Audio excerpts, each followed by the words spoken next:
इंडोनेशियाई समुद्र के किनारे एक विनम्र गांव में मलीन कुंदान और उसकी माँ मक कुंदान रहते थे। जीवन कठिन था। उनके दिन जीवित रहने के संघर्ष में बीतते थे।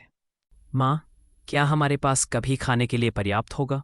हमें धैर्य रखना होगा मेरे बेटे। एक दिन भाग्य हमारी ओर होगा। साल बीत गए और मलीन एक मजबूत युवा आदमी बन गया।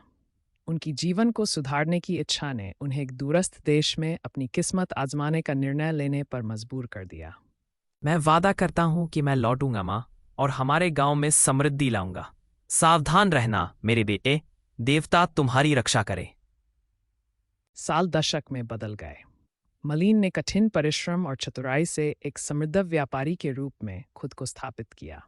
उसने एक सुंदर महिला से शादी की और अपनी विनम्र उत्पत्ति को भूल गया। एक दिन मलीन का जहाज उसके पुराने गांव के पास आ लगा। यह खबर मक कुंदान तक पहुंची, जिन्होंने